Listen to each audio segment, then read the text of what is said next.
সুতরাং এই পর্যায়ে আপনাদের সম্মুখে 10 মিনিট আলোচনা করবেন হাফেজ মোবারক বিন মুসলিম সাহেব। আসসালামু আলাইকুম ওয়া রাহমাতুল্লাহি ওয়া বারাকাতুহু। আপনারা সকলে ভালো আছেন? আলহামদুলিল্লাহ।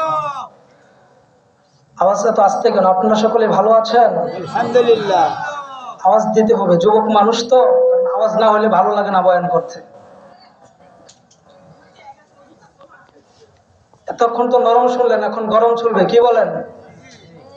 আওয়াজ দেন না কে? ঠিক কি বলেন? গরম না নরম? আর আওয়াজ দিতে হবে, গরম না নরম? তাহলে ধৈর্য সময় 10 মিনিট বসতে হবে, মাত্র 10 মিনিট কথা বলবো ইনশাআল্লাহ। আলহামদুলিল্লাহ আলহামদুলিল্লাহিল আকরামুল্লাযী খালাকাল ইনসানা ওয়া কাররাম ওয়া আল্লামাহু মিনাল বায়ানি মা লাম ইয়ালাম فسبحان الذي لا يحصى امتنانه باللسان ولا بالقلم ونشهد أن لا إله إلا الله وحده لا شريك له وأشهد أن محمدًا عبده ورسوله أما بعد فأعوذ بالله من الشيطان الرجيم بسم الله الرحمن الرحيم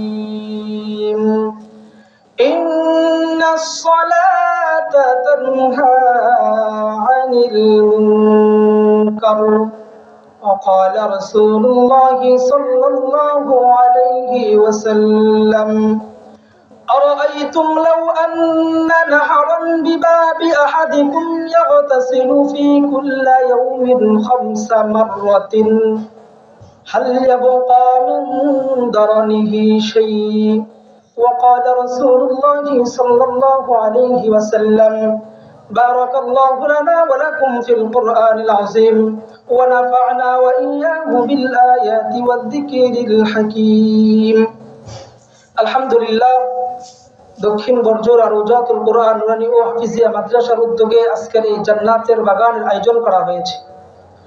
মহান আল্লাহ তাআলার কাছে লাখো লাখো কোটি শুকর যে মহান আল্লাহ তাআলা রব্বুল আলামিন আমাদেরকে এমন একটা জান্নাতের বাগানে আসার এবং বসার তৌফিক দান করেছেন। এজন্য একবার সকলেই চিৎকার মেরে বলি আলহামদুলিল্লাহ। আমি কোরআনুল কারীম থেকে ছোট্ট একখানা আয়াত তিলাওয়াত করেছি।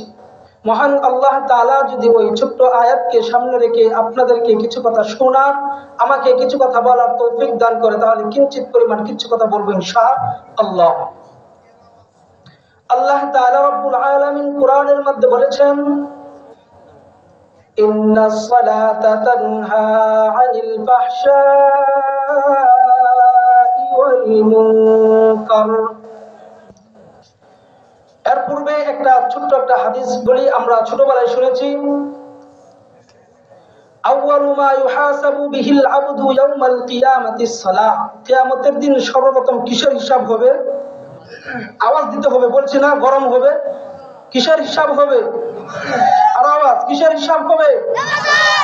তো আল্লাহ তাআলা রব্বুল আলামিন বলেছেন, ইন্নাস সালাতা তানহা আনিল ফাহশাই ওয়াল মুনকার। আল্লাহ তাআলা রব্বুল আলামিন বলেন, নামাজ নামাজিকে অশ্লীল এবং মন্দ কাজ থেকে বাঁচায়, ঠিক কি না? এবার এখান থেকে দাঁড়িয়ে কেউ প্রশ্ন করতে পারেন, হুজুর আপনি যে বললেন নামাজ অশ্লীলতা থেকে বাঁচায়, আমাদেরকে প্রমাণ দেখাতে হবে যে আপনি যে বললেন আল্লাহ তাআলা কোরআনের মধ্যে বলেছেন নামাজ অশ্লীলতা থেকে বাঁচায়, ওই আমি দেখি বান্দা নামাজ পড়ে কিন্তু সুদ খায়, আছে না নাই? আওয়াজ দিতে হবে, আছে না নাই? আর আওয়াজ দিতে হবে, হুজুর আপনি যে বললেন আল্লাহ কোরআনের মধ্যে বলেছেন নামাজ অশ্লীলতা থেকে বাঁচাই, কিন্তু বান্দা নামাজ পড়ে কিন্তু যাত্রা বলে ঢুকে, আছে না নাই? আওয়াজ দিতে হবে, আছে না নাই? তাহলে কি আল্লাহ তাআলার কোরআন মিথ্যা? নাউজুবিল্লাহ, না। সর্বপ্রথম বুঝতে হবে নামাজি 5 প্রকার। নামাজি কয় প্রকার? শুধুমাত্র এটা বলে আমার ওয়াজ শেষ করে দিব। নামাজি কয় প্রকার? আল্লাহ তাআলা রব্বুল আলামিন বলেন ইন্নাস সালাতা তানহা আনিল ফাহশাই ওয়াল মুনকার। 1 নাম্বার হলো মুআকাব। ওই বান্দা, যে বান্দা দেখবেন কিছু মানুষ আছে মাঝে মধ্যে নামাজের মধ্যে যায়, কিছু মানুষ আছে নামাজের মধ্যে মাঝে মধ্যে যায়, কিন্তু নামাজের মধ্যে মাঝে মধ্যে যায় কথা ঠিক আছে, কিন্তু বান্দার মন নামাজের মধ্যে থাকে না, এমন মানুষ আছে না নাই? বান্দা নামাজের মধ্যে যায় কিন্তু নামাজের মধ্যে মন থাকে না। বান্দা যখন নামাজের মধ্যে যায় দুনিয়ার সব চিন্তা তখন বান্দার মন্তরের মধ্যে ঢুকে আছে। এবার আপনারা বুঝে থাকলে বলুন তো দেখি, এমন বান্দাকে কি নামাজ অশ্লীলতা থেকে বাঁচাবে? কখনো? আওয়াজ দিতে হবে, বাঁচাবে? কখনোই এই সমস্ত নামাজিকে নামাজ অশ্লীলতা থেকে বাঁচাবে না। এবার আসুন 2 নাম্বার মুহাসাব। 1 নাম্বার ভালো করে মনে রাখবেন, আমি কিন্তু আওয়াজ করতেছি না, আমার কিন্তু তেমন কণ্ঠ নাই যে আপনাদেরকে সুন্দর কণ্ঠ বলে আপনাদেরকে শোনাবো। আমার ভাই একজন আসছে এখানে, কাফায়াতুল্লাহ কাশমি ভাই, মুফতি কাফায়াতুল্লাহ কাশমি ভাই, অনেক সুন্দর, অনেক চমৎকার বয়ান করা। ওনার বয়ান আমি নিজেও শুনি, ওনার কাছ থেকে আপনারা কণ্ঠ শুনবেন, কণ্ঠ কারে হয় সেটা দেখবেন। তুমি আপনাদেরকে ওয়াজ করতে সাধারণ 5টা নসিহত করবো মাত্র। তো 1 নাম্বার আমি বলেছি কি, 1 নাম্বার বলেছি বান্দা মাঝে মধ্যে নামাজের মধ্যে যায় কিন্তু মনটা নামাজের মধ্যে থাকে না, ওই বান্দাকে নামাজ কখনো অশ্লীলতা থেকে বাঁচাবে না। এবার আসুন 2 নাম্বার মুহাসাব। 2 নাম্বার মুহাসাব, বান্দা 5 ওয়াক্ত নামাজের মধ্যে যায়, বান্দা 5 ওয়াক্ত নামাজের মধ্যে যায়, কিন্তু বান্দা 5 ওয়াক্ত নামাজের মধ্যে যাওয়ার পরেও বান্দার মনটা থাকে না। কোথায়? আওয়াজ দিয়ে বলুন, কোথায় থাকে না?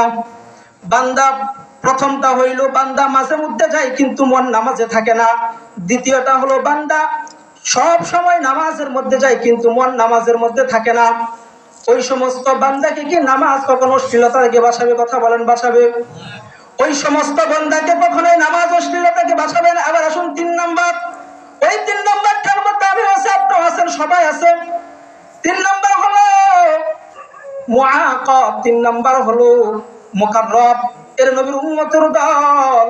3 নাম্বার বান্দা নামাজের মধ্যে যায়, নামাজের মধ্যে যাওয়ার পর বান্দা শয়তানের সাথে জিহাদ করে। আবার প্রশ্ন হলো হুজুর নামাজের মধ্যেও কি আবার শয়তানের সাথে জিহাদ করা যায় নাকি? হ্যাঁ, ভালো করে কথাগুলো শুনুন। বান্দা যখন নামাজের মধ্যে দাঁড়ায়, এমন বান্দা আছে দেখবেন যখন নামাজের মধ্যে দাঁড়ায়, বান্দা নামাজের মধ্যে দাঁড়াবার পর নামাজ থেকে মনটা বাহিরে চলে যায় কিনা? যায় কিনা? আমার যায়, আপনাদের যায় কিনা জানি না। আমি যখন নামাজের মধ্যে দাঁড়াই মাঝে মধ্যে আমার মনটা বাহিরে চলে যায়। এই বান্দা, আল্লাহ তাআলা রব্বুল আলামিন বলে বান্দা এমন ভাবে যদি কোনো বান্দা নামাজ পড়ে আর মাঝে মধ্যে মনটা নামাজ থেকে বাহিরে চলে গেল, আবার সে হঠাৎ করে বলে আরে আমি তো আমার রবের সামনে দাঁড়াইলাম, আমি তো আমার রবের সামনে দাঁড়াইলাম, আল্লাহর ভয়ে বাহির থেকে মনটা আবার নামাজের মধ্যে নিয়ে আসে।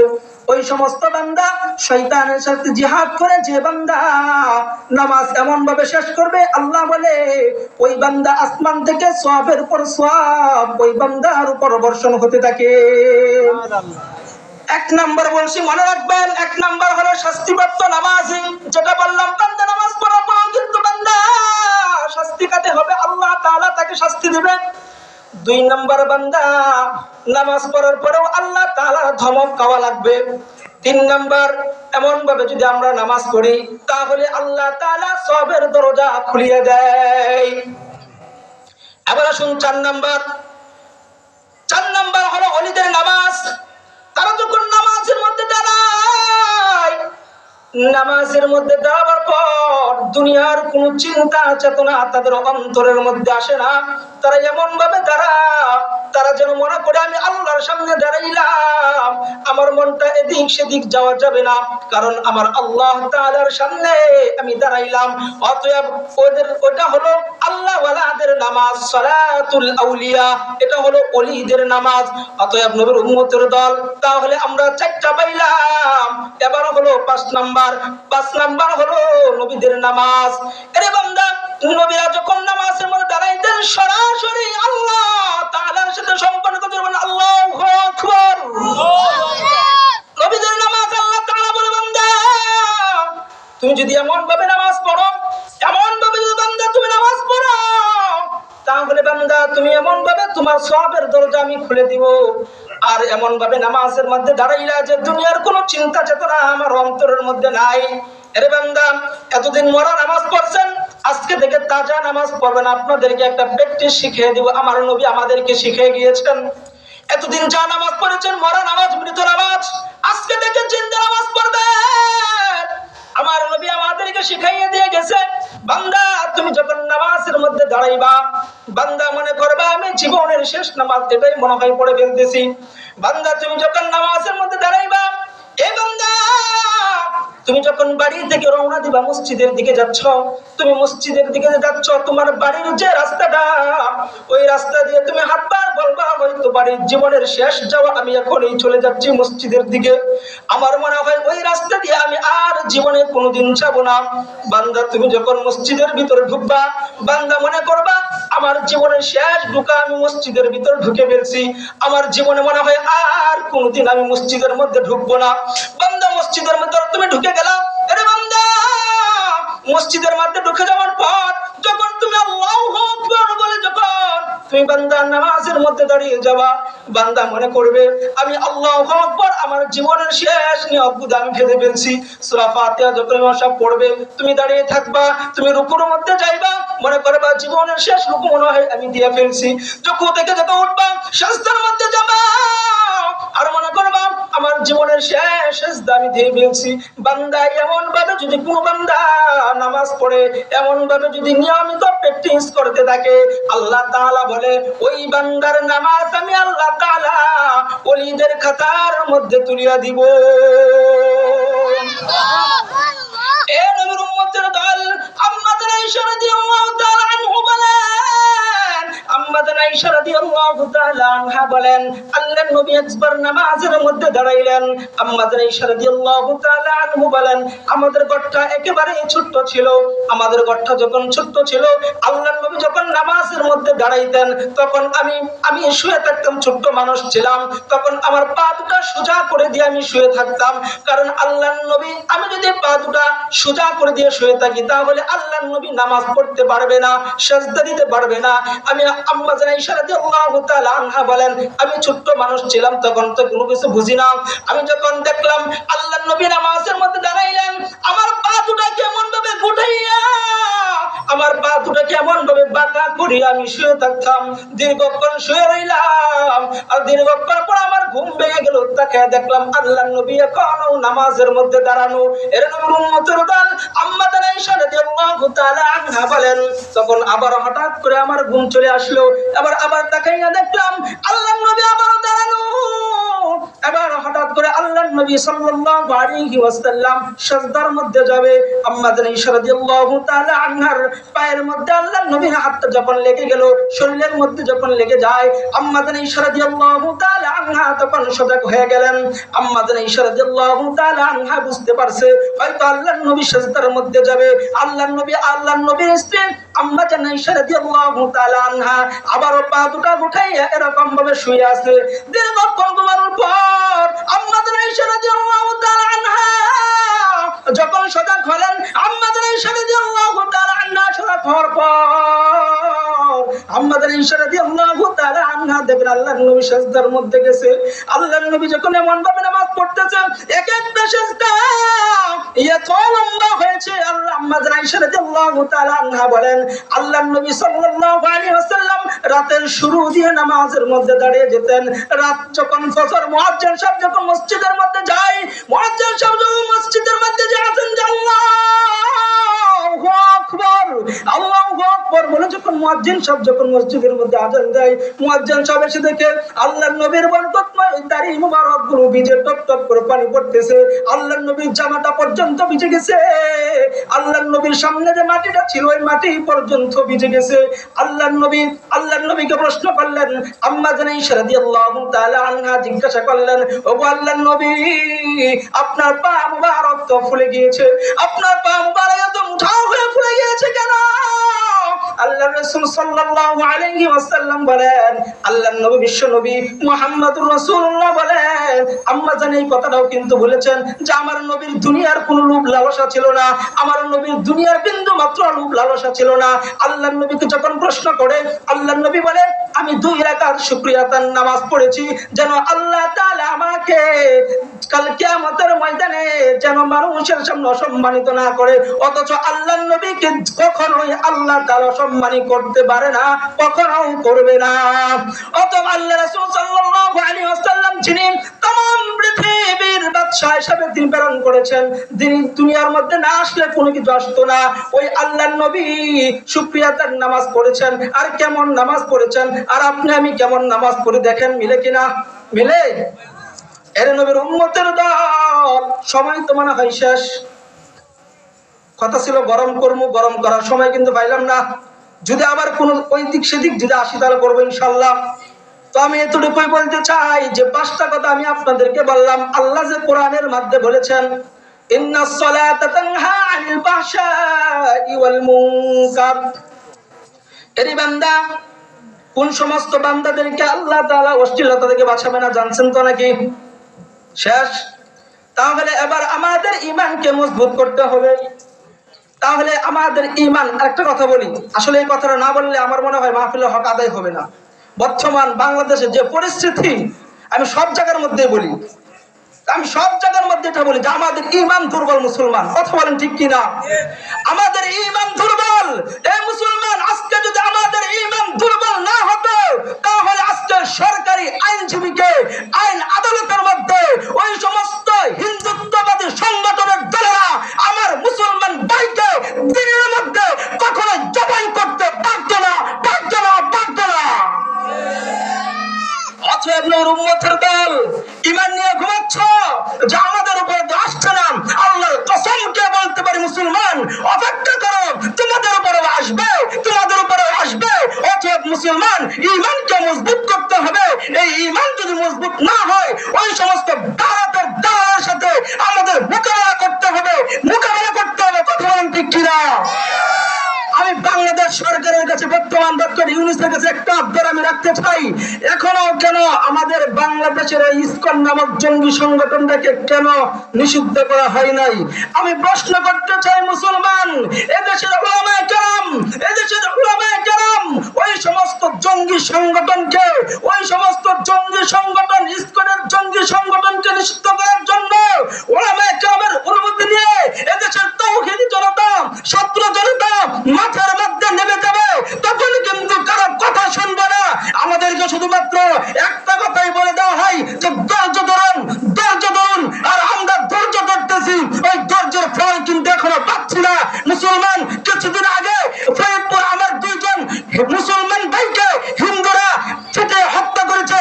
আমাদেরকে বলেছিল স্বৈরাচার শেখ হাসিনা যে তাদের বিচার করা হবে, কিন্তু তাদের বিচার করা হয় নাই। আজকে আমার মুসলমান ভাইকে ওই আদালতের মধ্যে সরকারি আইনজীবী তাকে জবাই করেছে। আমাদেরকে এখনো বলা হয় ধৈর্য ধর, আল্লাহর কসম। আর ধৈর্য না, যখন ছাত্র জনতা মাঠে নেমে যাবে, জুলাইয়ের বিপ্লব আবার গড়ে তুলবে। কথা বলেন ঠিক কিনা? অতএব নবীর উম্মতের দল ঈমানের শক্তি বাড়ান। ওই সমস্ত নাস্তিক বেঈমানদের সামনে আমাদেরকে মোকাবেলা করতে হবে। আমরা কারো পরোয়া করি না, একমাত্র বাইকাই কাকে আওয়াজ দেবেন, কাকে? একমাত্র আল্লাহ তাআলা আল্লাহকে ভয় করব, আল্লাহ তাআলা ছাড়া পৃথিবীর কাউকে ভয় করব না, কাউকে পরোয়া করব না। জীবন দিয়েছেন আল্লাহ, জীবন নিবেনও আল্লাহ। কাজেই মুসলমান, আল্লাহ তাআলা আমাদের সকলকে জিহাদের ময়দানে আল্লাহ তাআলার জন্য যেন শহীদ হতে পারি সেই তৌফিক দান করে। সকলে বলে আমিন। ওয়া আখির দাওয়ানা আলহামদুলিল্লাহি রাব্বিল আলামিন। আসসালামু আলাইকুম ওয়া রাহমাতুল্লাহি। আরেকটা ভুল হয়ে গেছে, ছোট্ট কথা আপনাদেরকে বলি। আমি এই মাদ্রাসায় পড়াশোনা করেছি। আমাদের উস্তাদ আমাকে অনেক মহব্বত করে এবং আমি কিন্তু ওই মাদ্রাসার মধ্যে পড়াশোনা করেছি। জানি না ওই মাদ্রাসার থেকে হতেও পারে এমন একজন বান্দাকে এখানে আছে, হয়তো পারে এখান থেকে সারা বিশ্ব ভ্রমণ করাবে। আমার উস্তাদ হুজুরের এই মাদ্রাসার মুহতামিম সাহেব হুজুর, নামটা বলতেছি না, বেয়াদবি হয়ে যায় কিনা জানি না। আমাদের ওই মাদ্রাসার মুহতামিম হুজুরের ছাত্র এখানে আসছে, শায়েখ নুরুজ্জামান খান মনে হয়। উনি কিন্তু উনার ছাত্র, উনার হাতে আজকে উনার ছাত্রর হাতে সারা বিশ্ব ঘুরে বেড়াচ্ছে, সারা বিশ্ব থেকে পুরস্কার নিয়ে আসছে উনার ছাত্র। আমি মনে করি একজন হাফেজ বানানোর জন্য একজন ছাত্র পড়াশোনা করে না, তারা পড়াশোনার মধ্যে মন লাগানোর জন্য যত টেকনিক এবং যত কৌশল আছে আমি মনে করি আমার উস্তাদ উনার কাছে আছে। আমি মনে করি উনার কাছে আছে, কারণ আমি উনার কাছে 1 বছর 2 বছর নাই, দীর্ঘ বছর, আমি 3 বছর উনার কাছে পড়াশোনা করেছি। উনার খবর আমি জানি না, তা আপনারা জানবেন। কাজেই হুজুরের জন্য খাস করে দোয়া করবেন এবং মাদ্রাসার জন্য দোয়া করবেন। আল্লাহ তাআলা যেন হুজুরকে আরো নেক হায়াত দান করে। সকলে বলে আমিন। ওয়া আখির দাওয়ানা আলহামদুলিল্লাহি রাব্বিল আলামিন। আসসালামু আলাইকুম ওয়া রাহমাতুল্লাহি ওয়া বারাকাতুহু। আলহামদুলিল্লাহ।